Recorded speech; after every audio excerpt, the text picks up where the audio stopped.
তো অনেক বেশি। আপনারা সতর্ক হয়ে যান, এগুলো থেকে শিখেন, ঠিক আছে? আমি সতর্ক করছি আপনাকে, 30,000 টাকা জরিমানা আরোপ করলাম। 30,000 টাকা জরিমানা পরিশোধ করবেন এবং জীবনে কোনোদিন ইম্পোর্টেড কাপড় না হলে এই জিনিস নিজে বানায় করবেন না। শেষ আমার কথা এখানে। পরবর্তীতে করলে কিন্তু দোকান বন্ধ করা হবে। একটু সাইড অন যাইতে দেন। আপনি তো অনেক বছর ধরে ব্যবসা করছেন, এই যে মেড ইন ইন্ডিয়া যে লেখা এটা, হ্যাঁ, এইটা আপনার এখানে আপনি বিক্রি করছেন, এটা কি আসলে ইন্ডিয়ান? সঠিক কথা বলবেন। আমি বলি আপনাকে, কাপড়টা যত এখানে বর্তমানে বাংলাদেশের যত কাপড় আসতেছে, মনে করেন যারা এই 30,000 40,000 টাকা সহ পাঞ্জাবি শেরওয়ানি বিক্রি করে, কাপড় ওখানে চলে আসলে সব দোকানদার ওখানে কিনে নিয়ে আসে ইসলামপুর থেকে, এনে নিজেরা স্টিচিং করে বা টেলার্সের কাগজটা, হ্যাঁ, সেলাই হ্যাঁ, আমরা কাপড়টা নিয়ে আসি, এনে এই যেমন কারচুপি কাজ পাঠান, ঠিক আছে, যেমন কারচুপির পার্টি আছে, হ্যাঁ, এই যে কারচুপি জানোয়ার কারচুপি, হ্যাঁ, তাদের মালটা নেয়, এই যে মালটা নেওয়ার পরে তার এই যে এইভাবে এই আমাদেরকে রেডি হোক, আপনাকে বানিয়ে দেয়। আচ্ছা, ঠিক আছে। মেড ইন ইন্ডিয়ার বাংলা শব্দটা কি? মেড মানে কি? তৈরি হচ্ছে বাংলাদেশে। আপনি যদি ফ্যাব্রিক ইন্ডিয়ান হয়, আপনি অবশ্যই ফ্যাব্রিক ইন্ডিয়ান লিখতে পারেন, কিন্তু মেড ইন ইন্ডিয়া মানে কিন্তু এটা বোঝা যাচ্ছে যে এটা ইন্ডিয়ার তৈরিকৃত পোশাক, এটা আপনি ইম্পোর্ট করে আনছেন, এনে বিক্রি করছেন, অথবা আপনি লাগেজ এনেছেন বা যেভাবে এনেছেন। মেড ইন ইন্ডিয়া মানে কি? ধরেন ইউকেতে যে আমাদের প্রোডাক্ট যায়, আমাদের দেশে প্রোডাক্ট যায়, হ্যাঁ, যায় না? মেড ইন বাংলাদেশ লেখা থাকে না? সব কাপড়েই লেখা থাকে মেড ইন বাংলাদেশ, হ্যাঁ। ওটা যদি ইউকের কেউ দাবি করে যে এটা মেড ইন ইউকে, যেহেতু এটা ধরেন কাপড় বাংলাদেশের কিন্তু স্টিচ আরেক দেশের, তাহলে কি এটা কি হবে? অসামঞ্জস্য বললে তো হবে না। মেড ইন ইন্ডিয়া মানে হচ্ছে ইন্ডিয়াতে তৈরি, এটা বাংলা তো এটাই। ফ্যাব্রিক যদি হয় আপনার ইন্ডিয়ান ফ্যাব্রিক হতে পারে, তাহলে আপনি ওখানে লিখবেন। আপনি যদি ফ্যাব্রিক লিখতে চান, আপনি লিখবেন যে ফ্যাব্রিক ইন্ডিয়ান, না লিখলেও কোনো সমস্যা নাই। আপনার এটা মেড ইন বাংলাদেশ, এটা তো আপনি জানেন। আপনি নিজেই দর্জির হিসাব দেখাচ্ছেন, দর্জিকে যে বানাইছেন আপনি, এটা সেই হিসাবটা তো আপনার কাছে আছে। আচ্ছা, তার মানে তো আপনি এটা মেক করেছেন বাংলাদেশে। ইলেকট্রনিক প্রোডাক্ট কি করে? পার্টস আমদানি করে বিদেশ থেকে, তাই না? আর বাংলাদেশে অ্যাসেম্বল হয়, এটা কিন্তু ক্লিয়ার বলে দেয় না? তো সকল পণ্যের ক্ষেত্রে বিষয়টা এটাই হবে। আমি দাঁড়ান, আর কাপড়টা কোথাকার বললেন আপনি? কাপড়টা একটু দেখি, কাপড়ের ভাউচার যেটা বললেন যে কাপড় আপনার বাল্ক লটে এনেছেন।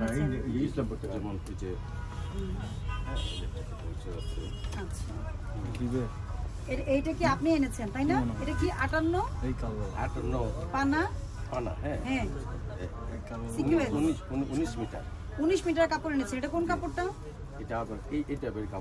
আচ্ছা, এই টাইপের কাপড়। উনার ভাউচারে কোথাও লেখা আছে কাপড়টা ইন্ডিয়ান?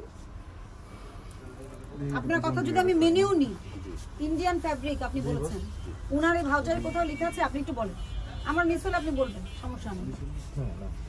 আমি কিন্তু শোনার ধৈর্য আমার আছে, ঠিক আছে?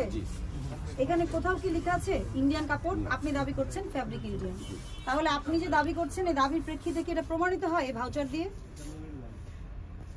ইয়েস অর নো একটাই বলতে হবে। সেটা হয় না।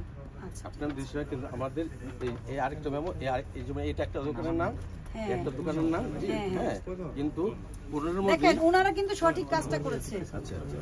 ওনারা যদি ইন্ডিয়ান না হয়ে থাকে, ওনারা কিন্তু ইন্ডিয়ান লিখে নাই, কারো ভাউচারে ইন্ডিয়ান শব্দটা লেখা নাই, যেটা ইন্ডিয়ান ফ্যাব্রিক আছে লেখা নাই। আপনার কাপড়ের ভাউচারেও ইন্ডিয়ান ফ্যাব্রিক লেখা নাই, আপনি বাংলাদেশে সেলাই করেছেন, মজুরিটাও দেখাচ্ছেন, তাহলে মেড ইন ইন্ডিয়া শব্দটা আপনি কেন ইউজ করেছেন? আপনি সেলাই করেছেন, কিন্তু এটা আপনি যদি বলতেন যে কোনো ফ্যাক্টরি থেকে বানায় আনছে, তাহলে একটা কথা ছিল। আপনি নিজেই সেলাই করেছেন, মজুরি এবং এই স্টিকারটাও আপনার পছন্দেই দেওয়া হয়েছে। না, আপনি বলতে বলছেন, আমি বলতে আসলে যারা সেলাই করে স্টিকার তারাই লাগা দেয়। হ্যাঁ, আমরা কোন আপনি না চাইলে লাগাবে? আপনি তো মজুরি দিয়েছেন না, দেখি সেলাই মজুরি। হ্যাঁ, দিয়েছি। আচ্ছা, আমার যদি একটা জামা বানাতে দিই আমি কাউকে, আমার ইচ্ছার বাইরে কি উনি ও জামায় কিছু করতে পারবে? এটা খুবই অবাস্তব কথা আপনি যেটা বললেন। এটা ভোক্তা অধিকার আইন অনুযায়ী এটা অপরাধ, এটা কখনোই করবেন না।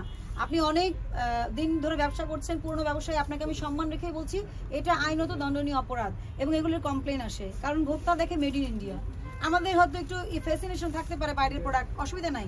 আপনি যদি এলসি করিয়ে প্রোডাক্ট এনে বিক্রি করতে পারেন, অবশ্যই করবেন, ওয়েলকাম, আইন মেনে।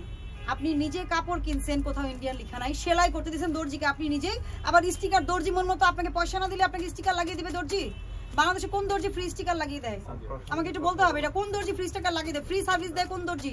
তাহলে সবাই যাবে তার কাছে। ম্যাডাম, সেলাই যারা করে 35 টাকা লাগাতে সেলাই যা করে তারা স্টিকার কিভাবে লাগাবে? তুমি এটাই কেন লাগালো?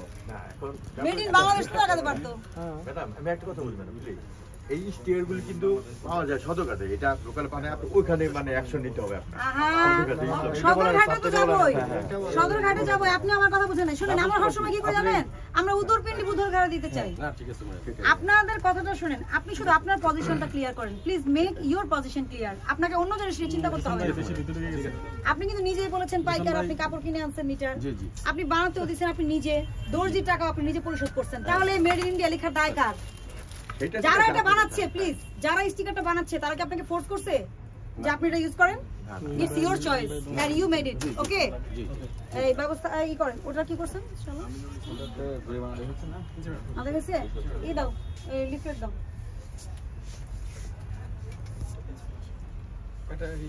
আপনার সব কাগজ জি ম্যাডাম, ঠিক হতো যদি এখানে আপনার যে ডিক্লারেশন দিয়েছেন সেটা থাকতো। যেমন- এটা মিস ডিক্লারেশন, আজকে এটা খোলাবেন। যে দর্জি ফ্রি সার্ভিস দেয় লাগাই দেয়, সেই দর্জিকে দিয়ে খোলাই নেবেন ঠিক আছে আর জরিমানাটা পরিশোধ করবেন।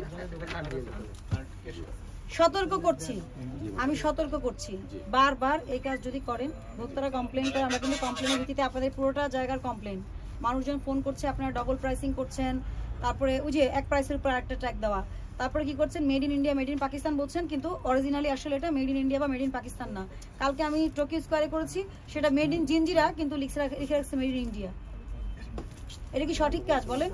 সঠিক কাজ না, এগুলো থেকে বের হয়ে আসতে হবে। ভোক্তা অধিকার সংরক্ষণ আইনের ধারা 45 অনুযায়ী 1 বছরের কারাদণ্ড দেওয়া যায়, 50,000 টাকা অর্থদণ্ড দেওয়া যায় বা উভয় দণ্ড দেওয়া যায়। আর মিথ্যা বিজ্ঞাপন আমি যাচ্ছি না, কিন্তু এটা কিন্তু এক ধরনের মিথ্যা বিজ্ঞাপন, আপনি শো করছেন, এটা কিন্তু এক ধরনের মিথ্যা বিজ্ঞাপন, এটা মাথায় রাখবেন। মিথ্যা বিজ্ঞাপনের শাস্তি কিন্তু